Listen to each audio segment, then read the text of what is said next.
Hola, sean todas y todos bienvenidos a este nuevo podcast en el marco de los 30 años del programa de reparación y atención integral en salud. Y hoy nos encontramos con parte del equipo del Servicio de Salud de Atacama. Nos encontramos con parte del equipo de la ciudad de Copiapó y de Vallenar. ¿Cómo están? Saludarlos. ¿Cómo se encuentran el día de hoy? Hola Felipe, ¿cómo estás? De aquí desde Copiapó, muy bien. Estamos acá con los chiquillos de Copiapó representando al equipo de la tercera región. Súper, excelente. Y bueno, para comenzar, nos gustaría saber parte de la historia o conocer parte de la historia del PRAIS en el territorio del Servicio de Salud de Atacama, cómo comienza a gestionarse o la creación del programa, qué actores relevantes aparecen también en esta historia.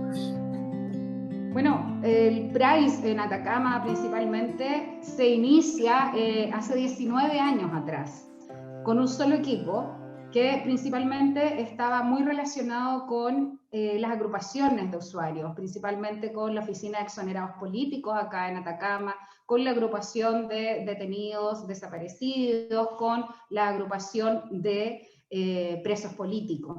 Y parte un poco desde una oficina bastante rústica, sin mucha preparación.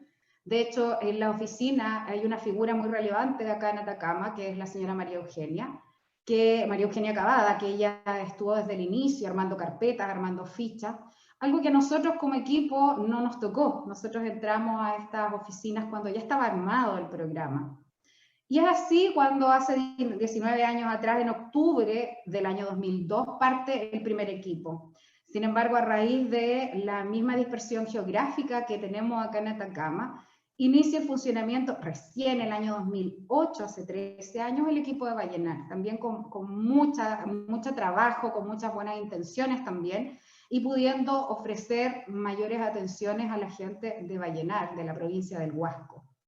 Y como te decía, claro, yo como Carla Ferrera a cargo de este equipo regional, yo llevo recién 4 años y medio, entonces yo ya recibí una historia armada, una historia en donde, como les decía, partió desde escribir las tarjetas a máquina, escribir y armar fichas, presentar casos a la comisión para poder ser evaluadas. Entonces, era una labor titánica, sin tanta digitalización. De hecho, nosotros ahora vemos carpetas antiguas en donde está escrito en hojas de roneo, entonces la historia para nosotros viene heredada. Y muchos de los que estamos actualmente en el equipo llevamos 4 o 5 años. No tenemos una historia hacia atrás, entonces somos un equipo relativamente nuevo. De hecho, los compañeros que nos acompañan tienen poquito tiempo, 2 años, 2 años y medio. Entonces somos un equipo que nos tocó la parte, entre comillas, fácil, porque no tuvimos que levantar información, no tuvimos que sacar desde el polvo las fichas y solamente trabajar con papel y lápiz. Entonces es algo bastante menos tremendo como les tocó hacer esa labor, porque de verdad fue una labor titánica y de verdad se reconoce todo lo que tuvieron que hacer, partiendo, como te decía, en una oficina bastante rústica a tener lo que tenemos actualmente. Eso un poco. Excelente. Y en relación a la experiencia con tomar o heredar una historia de un programa en la región, ¿cierto? ¿Qué se sabe respecto a los profesionales antiguos, aquellos que estaban en un principio del programa y que influenciaron o incidieron hoy en día en ustedes como equipo profesional? Bueno, hay nombres que se siguen repitiendo y que son parte de la historia del programa. De hecho, como te mencionaba hace un rato, la señora María Eugenia Cavada es una persona que apoyó el proceso de presentación de casos para ser reconocidos por la comisión, y es un nombre que se mantiene en el tiempo y que ha generado muchos buenos recuerdos también, y se repite hasta el día de hoy. Por otro lado, en Vallenar, por ejemplo, tenemos profesionales que siguen trabajando en el hospital de Vallenar, en el Hospital Provincial del Huasco, personas que dejaron historia, que hicieron proyectos muy bonitos allá en Vallenar. Tenemos Juan Pablo actualmente es director del Hospital Provincial del Huasco y él fue asistente social y encargado de equipo en Vallenar. Y Sofía, que también la psicóloga que trabajó en proyectos muy bonitos, en libros que sanan en Vallenar, que todavía la gente recuerda esos proyectos. Pero claro, al llegar nosotros teníamos que rearmar, teníamos que crear, teníamos que armar una nueva visión, partiendo con gente nueva. Y desde ahí se armaron varios proyectos también. Entonces, esta mirada es rescatando lo que se hizo, no cometer errores que se pudiesen haber cometido y mirar hacia adelante con las nuevas motivaciones de todos nuestros usuarios. Muchos tenían dificultades con las agrupaciones que se desarmaron por muchas dificultades entre ellos. Se fueron dispersando en el tiempo y un poco nos tocó rearmar el trabajo con las agrupaciones y desde ahí poder como reflotar la importancia de la grupalidad, que es algo en lo que todavía estamos trabajando. Súper, excelente. Ahora me gustaría saber un poco, no sé si Cristóbal o Leslie nos podría complementar, ¿qué significa para ustedes trabajar en un programa de reparación y estar constantemente siendo testigos de lo que significa las consecuencias de la violación a derechos humanos de muchas personas, de muchas familias? Sobre todo ustedes que están en contacto directo con historias de sufrimiento y de dolor. Hola, buenas. Bueno, yo soy Leslie Álvarez y trabajo como administrativa en Vallenar.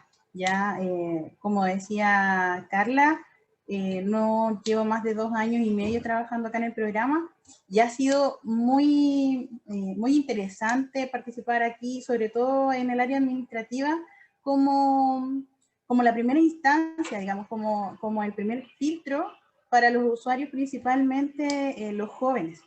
Siento que de alguna manera la llegada que he tenido con ellos ha sido muy importante. ¿Por qué? Porque me di cuenta que efectivamente hay muchos beneficiarios en el programa que desconocen del por qué, el motivo principal, por qué pertenecen al programa. O sea, ellos nacieron y ya estaban dentro de la credencial como beneficiarios del PRAIS.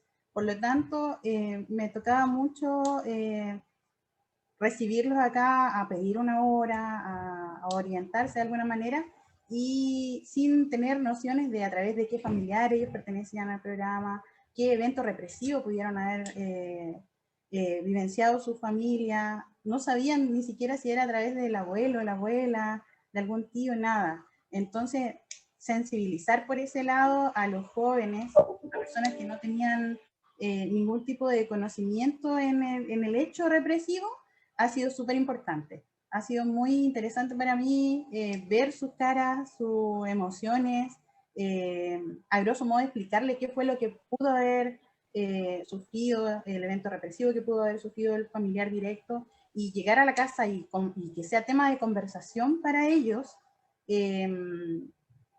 ha sido muy lindo, muy rico. O sea, dentro de todo lo malo que ellos pudieron haber vivido, que eso sea un tema de conversación y que vean, que tengan otra mirada al momento ya de sentarse a la mesa con su abuelo, con su abuela, para mí en lo personal ha sido enriquecedor y gratificante también.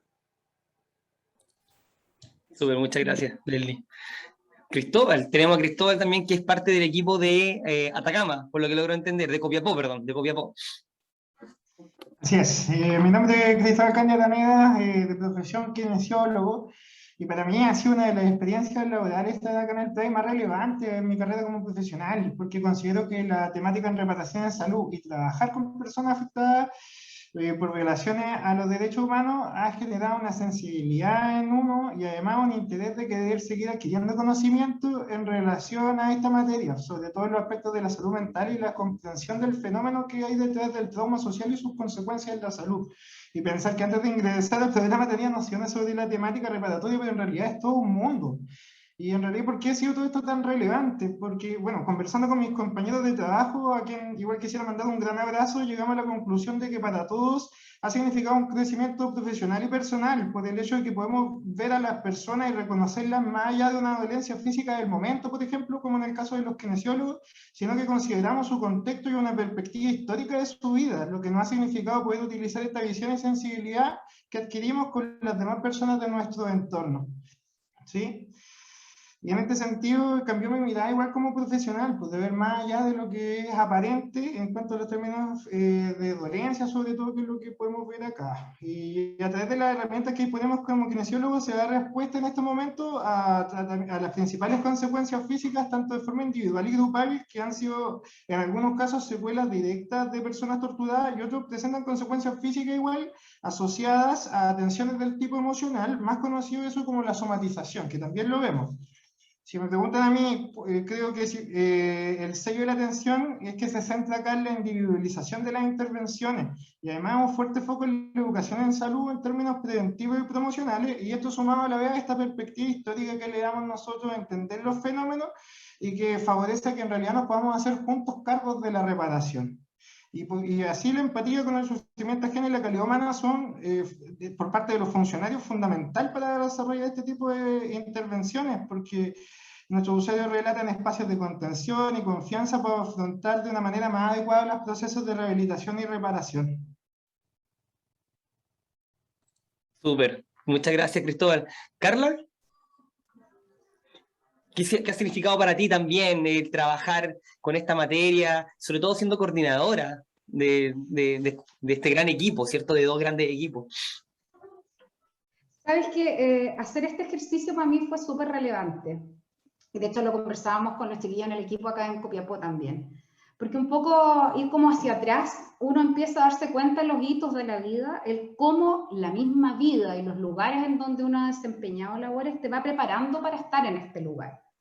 Yo hacía memoria que yo el año 93 aproximadamente, estamos hablando hace como 98 años atrás, era una adolescente, me encontré con el libro Los zarpazos del Puma.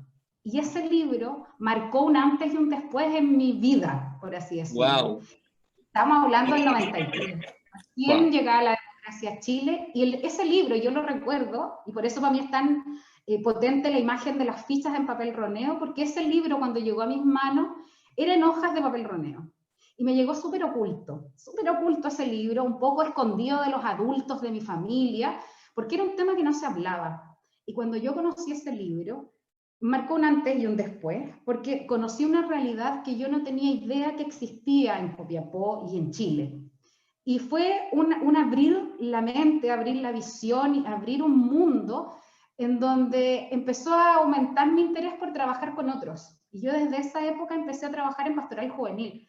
Y de hecho, mucho de la vulneración a los derechos humanos tiene que ver con el apoyo que prestaron en algunos lugares, la vicaría, qué sé yo. En mi caso fue la pastoral juvenil. Y yo empecé a trabajar con grupos de jóvenes. Y en esos grupos de jóvenes, muchos curas, muchos sacerdotes, muchos monitores habían sido víctimas de vulneración a los derechos humanos. De hecho, están en el libro Vales. Y esas realidades, al verlas ahí, tan chica, tan joven, marcaron la posibilidad de yo poder ir marcando este camino de la ayuda a otros, sin muchas herramientas. Yo participaba en estos grupos, pero conocí la realidad de primera fuente. Y empecé a trabajar, estudié psicología y empecé a trabajar en vulneración de derechos, empecé a trabajar con niños, con familias. Y sin querer llegué a este programa hace 4 años y medio atrás y me encontré con las caras de las familias de esas personas de las cuales yo había leído la historia de lo que ocurrió en los zarpazos del Puma. Y conocí la historia, le puse cara a esa historia.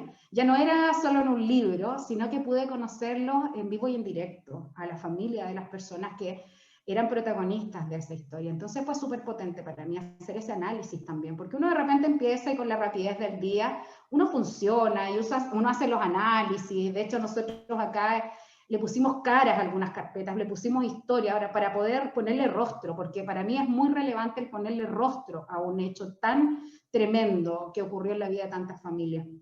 Y de verdad, a partir de esa historia que yo viví a los 14 años, siento que a la edad que tengo, que ya son más de 40, siento que de verdad la vida me fue preparando y me fue formando para estar en este lugar y para poder ser un aporte en esta temática. Y para mí es súper enriquecedor. Yo todos los días trato de buscar, a través del trato y del buen trato, el poder entregar reparación y resignificar el trato con los funcionarios públicos, porque fueron los funcionarios públicos los que dañaron a nuestros usuarios. Y la idea es que nosotros seamos funcionarios públicos distintos. Y ahora desde una parada profesional, ya no como adolescente tratando de ayudar, sino que como un adulto que tiene un bagaje, que tiene experiencia y que puede aportar desde su mirada, pero también poniéndole corazón. Y como te decía hace un rato, o sea, lo conversábamos con los chiquillos, o sea, la vida a nosotros nos fue preparando para estar en este lugar y para hacer un aporte. Y eso es una forma de ver el trabajo de manera diaria y el poder aportarles a todas las familias de la manera en que ellos lo necesiten también con las herramientas que tenemos y con las herramientas que nos entrega el programa. Pero un poco eso, a mí me sirvió mucho hacer este análisis porque de verdad no lo había hecho y fue súper terapéutico también. Qué rico escucharte, Carla, sobre lo que te pasó con el libro, ¿cierto? Y sobre todo transitar en lo que significa trabajar en el PRICE. Estamos en eso, estamos trayendo en este espacio lo que son 30 años de política pública de reparación, 30 años de experiencia como programa, y me gustaría preguntarles ¿qué sienten ustedes, o qué le dirían ustedes a aquellas personas que están, ahora que estamos en un contexto donde de nuevo la violación de derechos humanos vuelve a ser un tema que está en boga, ¿cierto? Que está en la palestra? ¿Qué le dirían ustedes a aquellas personas que están iniciándose en temáticas de reparación en salud, en derechos humanos, y sobre todo que están logrando entender lo que significa la vulneración a derechos humanos? La temática de reparación integral en salud para las personas afectadas por la violación a los derechos humanos es súper importante para mejorar el tejido social de nuestro país.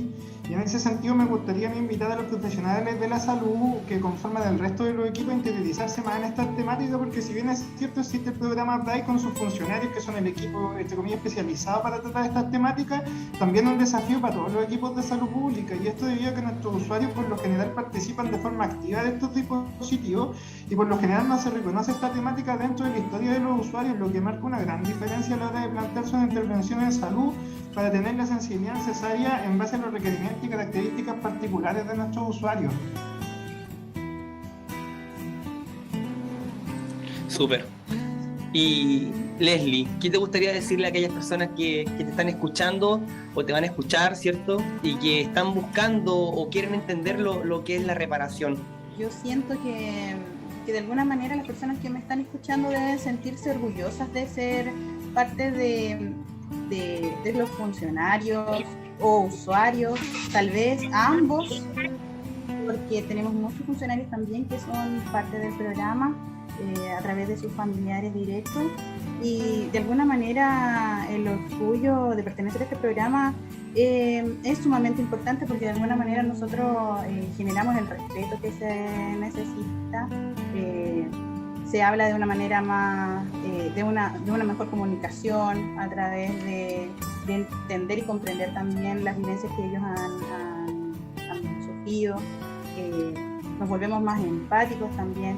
Nosotros acá en Vallenar estamos insertos dentro del hospital provincial, por lo tanto el trabajo que hacemos es sumamente importante, porque tenemos la oportunidad y la posibilidad de salir a los diferentes servicios, a las diferentes unidades, de encontrarnos día a día también por los pasillos del hospital con pacientes que desconocen el programa, también apoyar en el conocimiento también de hablar sobre la vulneración de derechos humanos, porque eso es importante que lo maneje la gente, es importante que no solamente los usuarios PRICE también hablen del tema.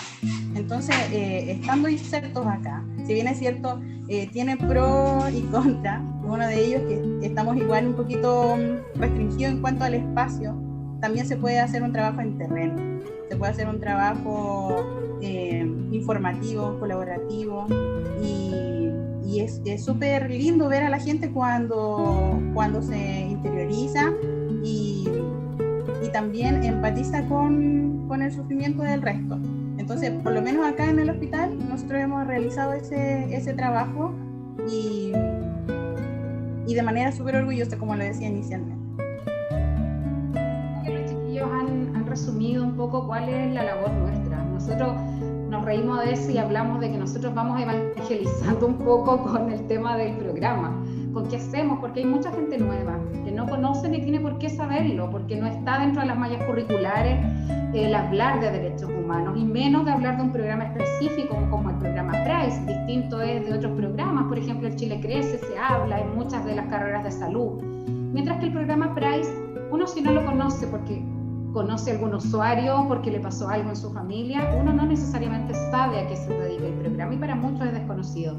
Y así como dice Cristóbal, como dice Leslie, es súper relevante que ojalá fuese de conocimiento de todos los funcionarios primero, que se interioricen. Nosotros hemos tratado de hacer charlas, hemos incorporado, pero lamentablemente es tan rápido el funcionamiento de los servicios de salud que va cambiando la gente, pero debiese ser parte de la inducción de cada uno de los funcionarios, por lo menos de salud, para que cada uno de ellos sepan qué abarca el programa y cómo poder entregar a través de su propia atención actos reparatorios, actos resignificadores de lo que significa un buen trato al usuario con la mirada de valoración y respeto de los derechos humanos. Yo creo que eso sería súper relevante y por supuesto aquellos que estén interesados que puedan incorporar dentro de su propio estudio. Las mallas curriculares no entregan todo, tiene que ver con el interés personal también. Y uno empieza a investigar, tiene que ver con uno, no quedarse solamente con lo que te da el pregrado, sino que ir buscando, más ahora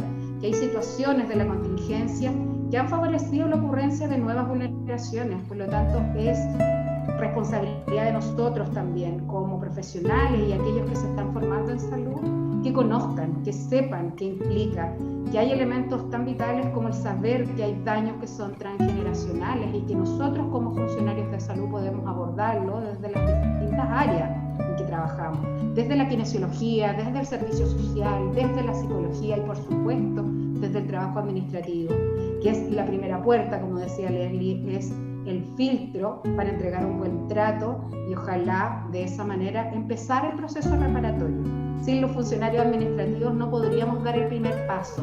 Si ellos no lo entregan, no entregan un buen trato, un trato respetuoso y digno y ojalá lo más rápido posible a las necesidades de nuestros usuarios, el resto del equipo no podría hacer nada. Por lo tanto, ellos son nuestros principales representantes del buen trato. Así que ojalá que todos pudiesen conocer el programa e interiorizarse, no solamente en nuestro funcionamiento, sino que en el respeto por los derechos humanos. Excelente. Bueno, nosotros queremos agradecer el espacio y el tiempo de haber conversado, ¿cierto? Y poder traer la experiencia del territorio donde ustedes se encuentran con la reparación. Así que darles un abrazo y nos estaremos viendo en otra oportunidad. Hasta luego.